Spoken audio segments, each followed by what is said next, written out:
Hello, and thank you for joining us today for this webinar on Teaching for Truth, the role of education policy in public trust. Andreas Schleicher, Director for the Directorate of Education and Skills at the OECD, is joining us today to look at what countries can do to foster trust. Building on findings from the OECD's Survey of Adult Skills and the Program for International Student Assessment's Global Competency Framework, Andreas will examine how education and trust are intertwined. We will have time for a question and answer session at the end of the presentation, so please feel free to send your questions at any time to Eric Magnuson. The PowerPoint that Andreas is presenting is available to download. Just click on Handout at the top of your screen to access the results. Now on to you, Andreas. Thanks, Rose, and welcome. The links between teaching, technology, trust may not be so obvious on first sight, but I hope you'll see that differently after this webinar. Let's start with the most obvious part, and that's the technology bit. Basically, digitalization is changing everything. It's connecting people, it's connecting cities, countries, continents, but it's also made the world more volatile, more complex, more ambiguous, making it harder to navigate knowledge and information. Digitalization has been incredibly democratizing. Everybody can participate, everybody can engage through technology tools, but it's also concentrating powers at a rate that we have never seen before, now leaving people out of the equation. Digitalization is incredibly particularizing. The smallest voice can be heard everywhere. You post something on Twitter and everybody can know. But it's also homogenizing, squashing individuality, cultural uniqueness, and so on. Digitalization is incredibly empowering.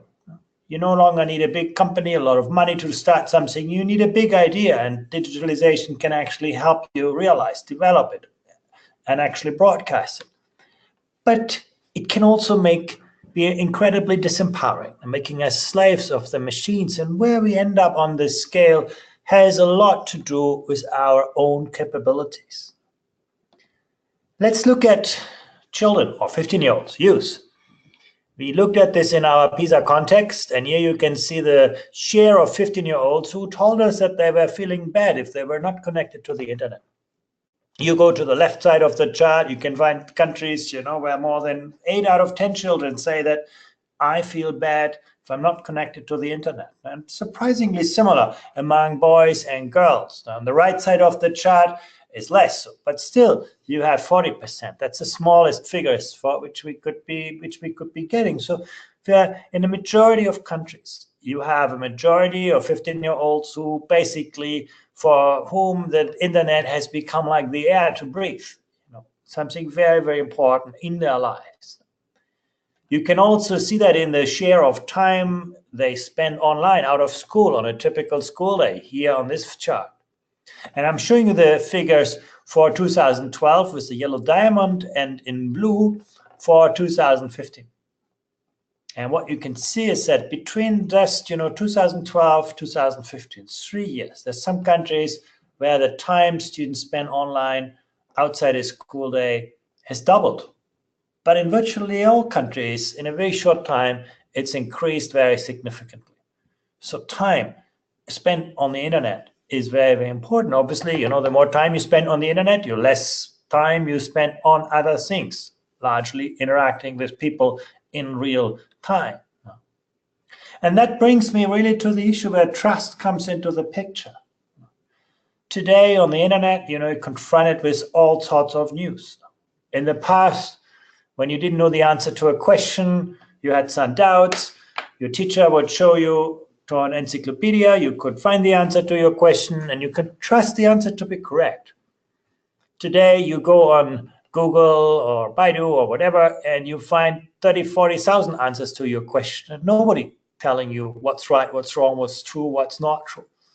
Your capacity to navigate information has become a very, very important ingredient here. In the kind of post-truth world, virality now is often privileged over quality. What people see matters, not necessarily what's actually accurate. Truth is losing currency in decision-making process and democratic processes too. Things that look right, feel plausible, but even if they have no basis in the factual world, are often accepted on the grounds that, they look interesting, they challenge beliefs and things like this. So this is the world with which people grow up. Many children, many youth today, for them, that's the kind of world in which they grow up, and navigating this is increasingly difficult.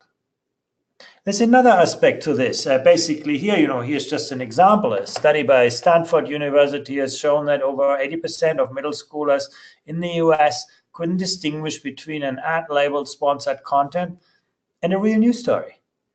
Now, that's troubling, but that's the reality. That's the capacity of young people to navigate the world. The combination of a great smartphone and a poor education really has become toxic. And this is the other dimension of this. We have a scarcity of attention and an abundance of information, and there are lots of algorithms that sort us into groups of people who think like us, who work like us, who act like us. Digitalization is creating those echo chambers that amplify our own views, but often leave us out of the picture of opposing arguments. Diversity is something that, is in real life becoming more difficult for people to realize. We see those kinds of echo chambers contrasting, but rarely interacting. And those algorithms are not a design flaw. They're exactly the heart of why social media work. Now, what bubbles up on the internet, on the kind of Facebook, on everywhere, is exactly those things where lots of people engage with. So these echo chambers are a big challenge for our society. And how do we build the kind of glue that helps people work with people who are different, think with people who are different? That's really the challenge. And that's where I move from trust, from technology through trust to education. If you think about this world of information, how do we deal with this? There are two ways you could think about this. One is the traditional way of consumer protection. In the product world, that's what we would be doing. You can sue Starbucks if you burn yourself with coffee, or you can sue McDonald's if you feel too fat. So there are lots of things that we can do to protect us against, faulty consumer products or products that we believe are faulty. That's harder to do with information. In fact, nobody has really cracked that nut. How do we deal with faulty information? Should we deal with this at the source? Obviously, very difficult where we have freedom of speech and so on. So the second dimension is developing the kind of knowledge, skills, character qualities, values that allow people to find their own ways through this increasingly volatile, complex, and ambiguous world. And I want to dwell on that for a little moment. One of the things that we do in our survey of adult skills, that's basically the world's largest direct assessment of adult skills. We test the skills of people to navigate the digital world. We call that problem-solving in technology-rich environment, but essentially it's about the capacity of people to use electronic means to navigate knowledge and information. And we didn't pose very difficult or complex problems to the participants in this test. Basically, the kind of things that you encounter every day when you work on a computer, opening a spreadsheet, navigating between two pieces of text, finding information, and some basic things that are important. And we divided people up. Level 1 was very low, level 2, level 3 was doing okay. And basically what we could find is that when we look at the older age group, 55 to 65-year-olds, you could see it's about an average about 1 in 10 who does a decent job, level 2, and then few percentages who can manage tasks at level 3. That's basically, doing more sophisticated tasks with a word processor or a PowerPoint or Excel and so on. And it varies across countries. You can see in some countries the bars are longer. You can see New Zealand, you have 20%. You have the US and the UK getting close to 20%. So some countries have a larger share of older adults with reasonable digital problem-solving skills. Other countries, the bars are very, very short. You just talk about a couple of percent. So it varies, but the overall picture is we're talking about 1 in 10 older workers who have the kind of skills that are essential in the flat world in which we live today. Not the world of tomorrow, this is the world of today. And you can see basically many people already struggle with this. And now you may tell me, well, you know, that's just older people not keeping up with technology. The digital natives that are born today are going to solve all of those kinds of issues. For them, those kinds of skills will be very natural. And actually, that's not so easy to say. You know, here you have the data on the left side for the age group 16 to 24-year-olds. And you can see, yes, the bars are longer, but still, you're only talking about every second 16 to 24-year-old with the kind of digital problem-solving skills that are really, really important. Think about this. Every second young person that you're going to meet outside on the street won't have the kind of digital skills that we somehow take for granted, because that's the kind of technology that is all around us. This is not about computer programming, coding, and so on. This is simply, you know, navigate information. And now you might say, well, that can't be true. Everybody has a smartphone. Yeah, you can have a smartphone, but that doesn't mean that you have the digital problem-solving skills, the conceptual skills to actually navigate information intelligently. Opening a smartphone and reading a text, that's not what we are talking about here. This is really about contrasting different pieces of information, managing conflicting sources, basic kind of digital tasks that we need to navigate today's complex information world. Now, young people look better, but they still don't look good. What's interesting also that the evolution has been very, very different. I've highlighted here the UK. I could have also shown you the United States. Those countries were doing really, really well when it comes to previous generations, not 55 to 65-year-olds. They do really well. But when I look at the young people, those countries come out pretty much at the bottom of the league. And that's not because things go worse. The bars are longer, things go better, but things did not evolve as fast as in other countries. At the top of the league, you can see Singapore. Among the older generation, you have just about 6–7% of people with digital skills. In the young population, it's 2/3.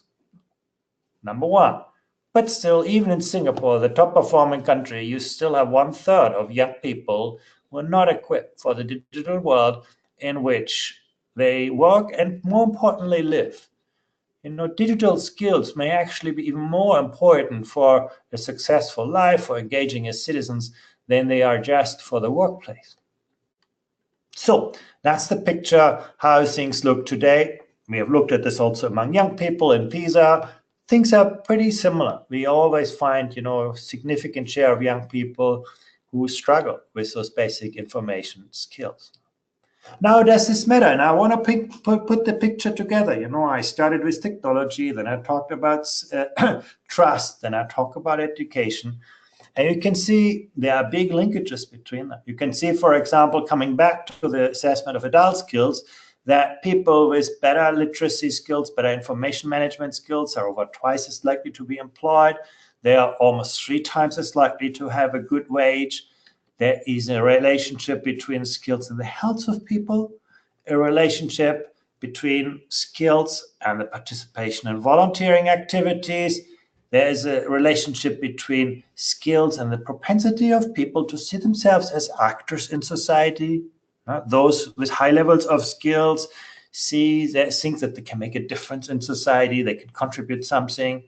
Those at the low end see themselves more as objects of political processes. And last but not least, trust. We expected such a relationship in the survey, but we would not have expected that relationship be so strong.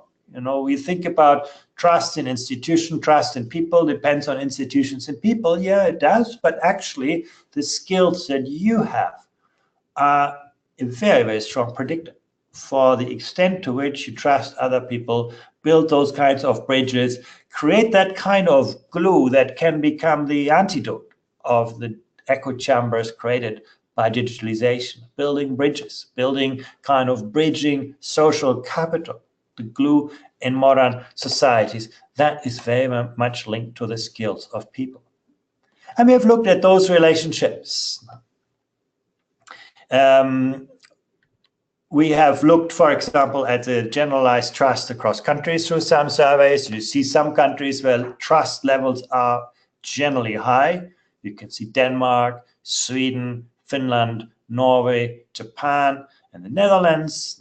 They come out sort of on top. You have very few people who say they don't trust people completely, or that other people take advantage. Then you have sort of countries where trust levels are lower. Here you have Italy, Greece, Slovak Republic, Chile, Czech Republic, France, and so on. So this varies across countries. But the relationship with skills is very important and holds across most countries. Now, people argue, how is this relationship established? How is it generated? And there are different theories.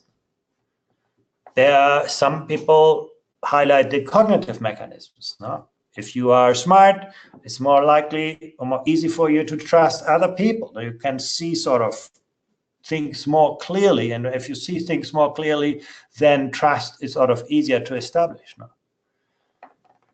Trusting anonymous others also requires you to feel confident about being able to evaluate the quality of particular interactions. Now, and again, that depends on your skills. So that's about cognitive mechanisms. Another dimension relates to social stratification mechanisms. Those who have a higher socioeconomic status will find it easier to express trust in the kind of arrangements around them through which they got that kind of high status. If you're better educated, you're more likely to be employed. If you're more likely to be employed, and so on, you can actually end up with higher trust in others. And then there are direct mechanisms, socialization processes, and so on. Here's a picture through all of this. And this is basically also the relationship that we tested. Education can raise your income. Gives you better status in society, makes it easier for you to rely and trust institutions. Occupational prestige, very similar kind of relationship, indirect, influencing trust. Cognitive ability, seeing things more clearly, being able to sort of understand how other people think will help you to be more trustful. But then there is also a direct relationship between education and trust. So basically, it works through many angles. And these different relationships highlight why the education variable is very, very important. Education becomes sort of not only a means to increase cognitive abilities, but certainly indirectly also a means to build the kind of capacities, intellectual capacities, social and emotional capacities, people develop the kind of relationship, the kind of bridging social capital that ultimately is going to be very, very important. So that brings me to the role of education. We also see that at the individual level, education is positively associated with generalized trust, directly, indirectly, through the kind of sorting and cognitive mechanisms that I've just highlighted.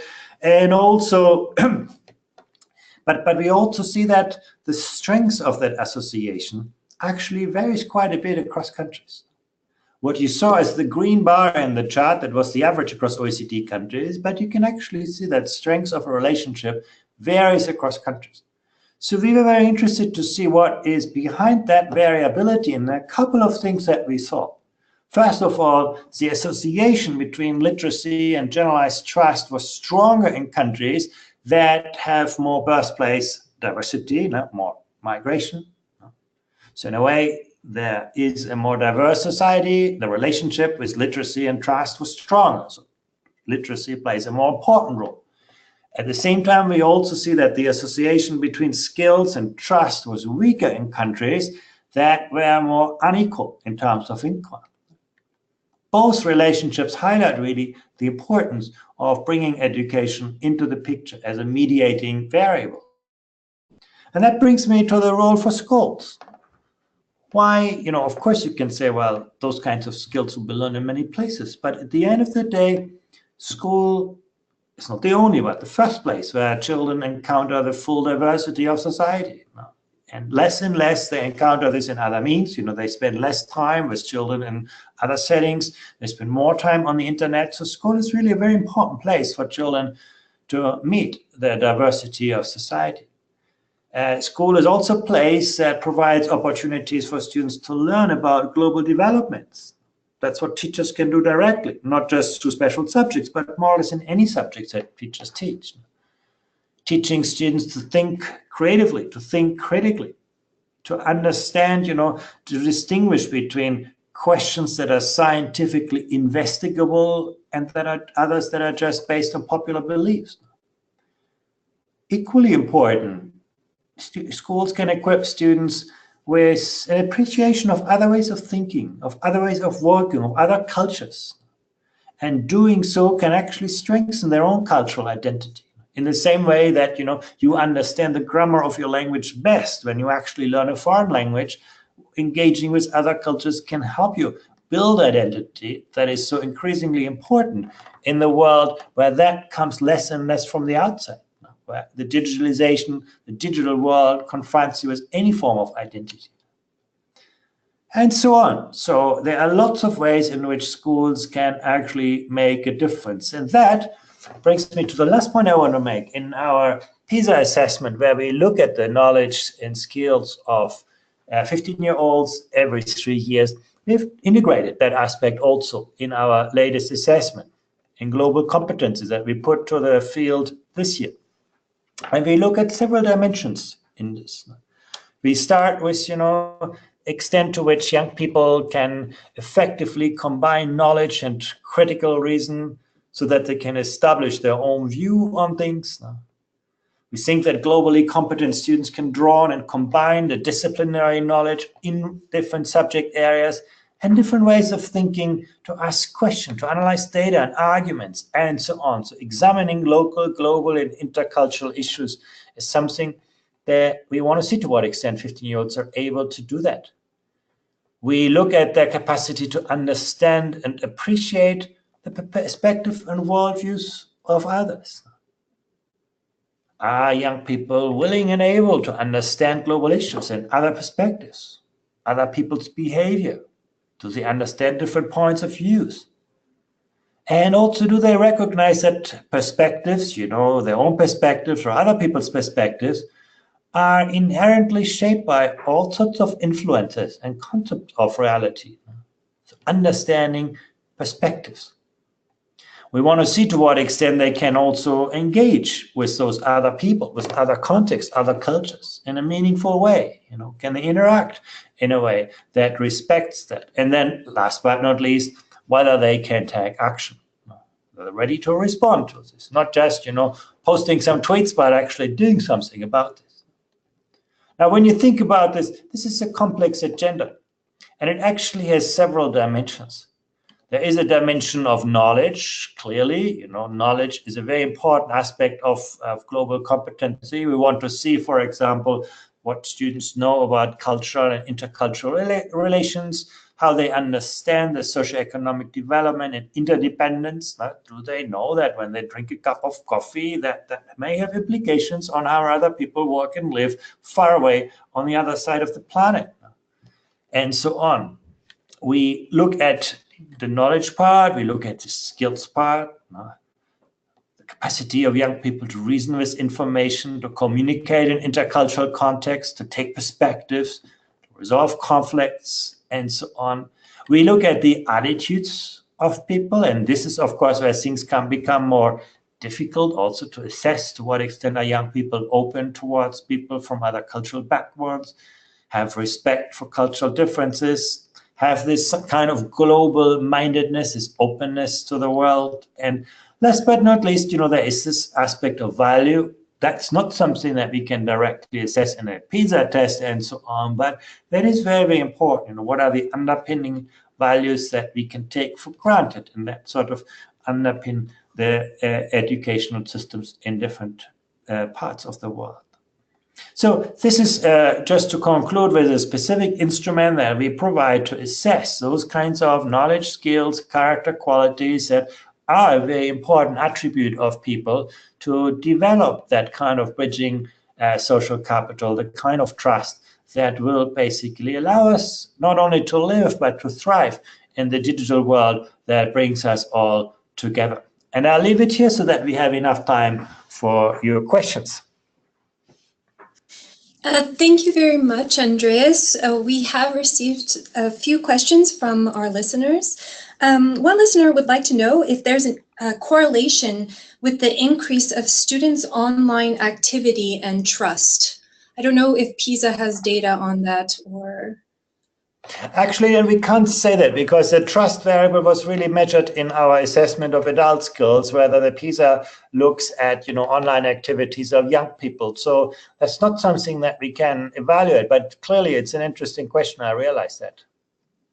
As a follow-up question, will there be a longitudinal study, or does it already exist, between PISA and the Survey of Adult Skills, where students from the PISA evaluation will go on to take the Survey of Adult Skills, and then they'll look at trust?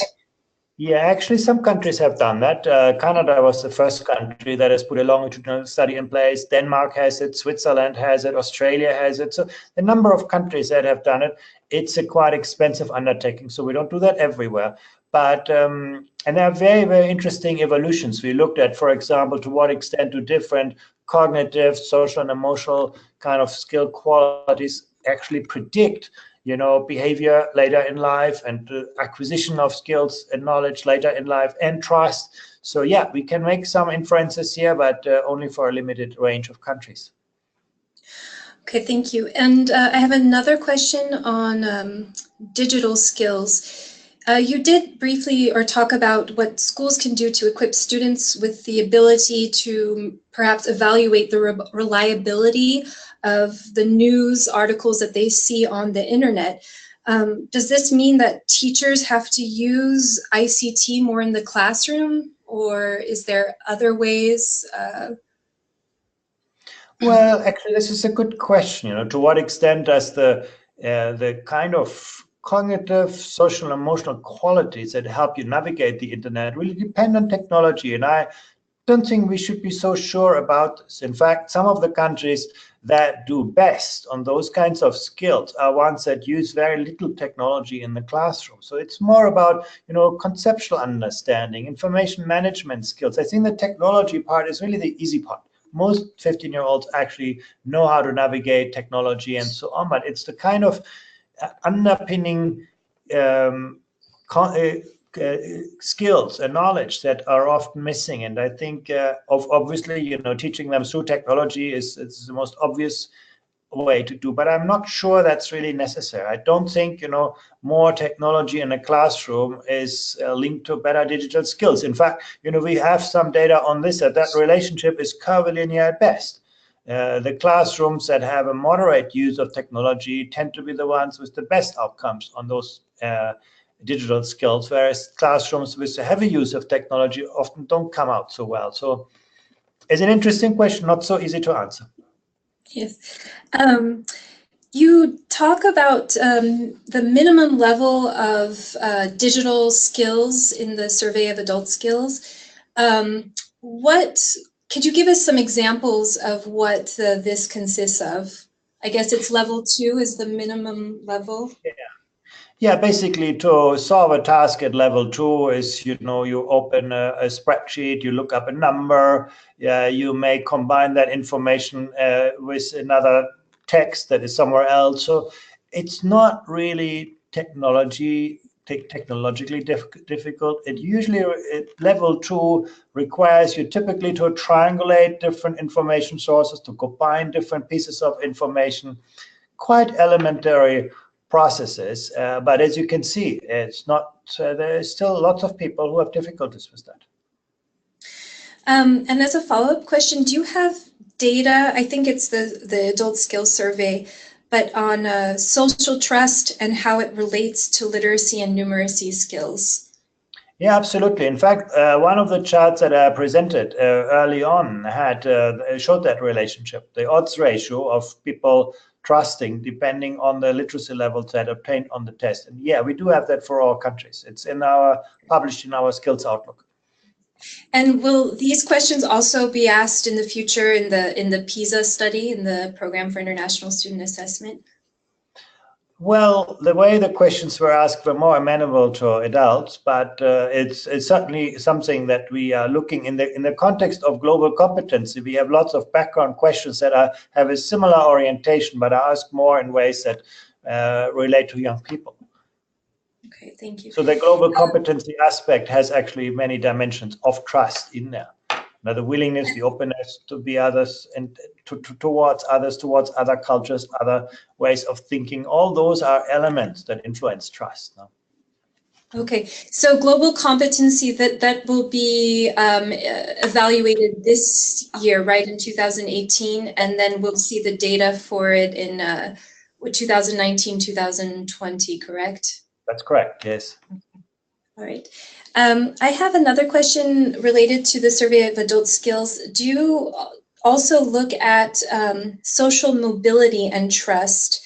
If someone, the ability for someone to come from a disadvantaged background and maybe increase their income or be able to acquire a better education, does that also tie in to social trust? It's an interesting question. We haven't analyzed that yet. What we can say is that social mobility and the kind of skills that we measure are very closely related. But I think the interlink with trust is one that is really worth exploring, and certainly the data would allow us to look into this, but I'm not aware of anyone who has studied that so far. Okay.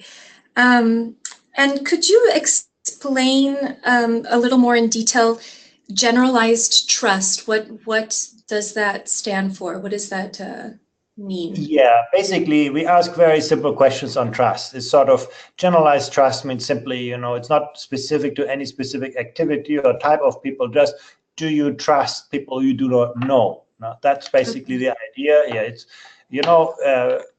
if you know Robert Putnam, he distinguishes between bonding social capital. Now that's basically trusting people who are like you, your family, and so on. And bridging social capital. This is about trusting institutions, trusting people that are anonymous to you, that you meet, strangers. Now that's really what general trust here in this sense is about. Okay, so then that's different from interpersonal trust, where they have more a tight-knit relationship with their closer friends or family members. Okay. Mm-hmm. In one of your slides, you talked about different levels of trust in countries, and it looked like the Scandinavian countries were the highest on the chart.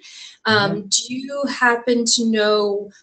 Do you happen to have a reason why, or can we assume any factors behind this finding?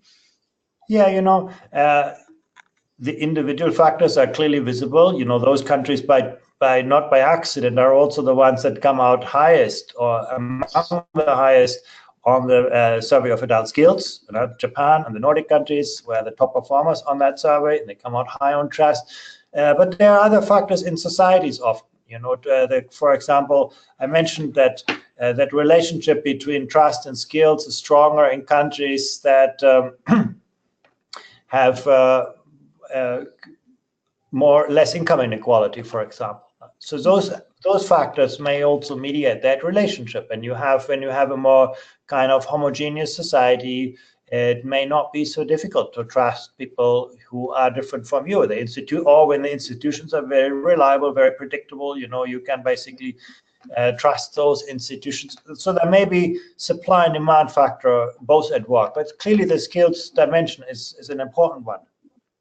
Okay, we have one more question on correlation between, let's say, trust in governments and the number of unreliable articles that circulate online in that country. I don't know if there's any correlation that the OECD looks at. I'm sure this is the question someone has looked at. I know that there are data around this, but it's not something that we looked in the context of this survey. But I'm sure you'll find data on this. Okay. The fake news and trust issue, I'm sure, is something that many people are studying now. Yes, it is an interesting topic. Thank you very much, Andreas. I think that's all the questions we have for today. Thank you very much to our participants for your interest in the OECD's work on education. If you would like to find out more, we invite you to visit our website, www.oecd.org/education. There you will find more in-depth information on the Survey of Adult Skills and the Program for International Student Assessment. Thanks again for joining us. Thanks, Rose.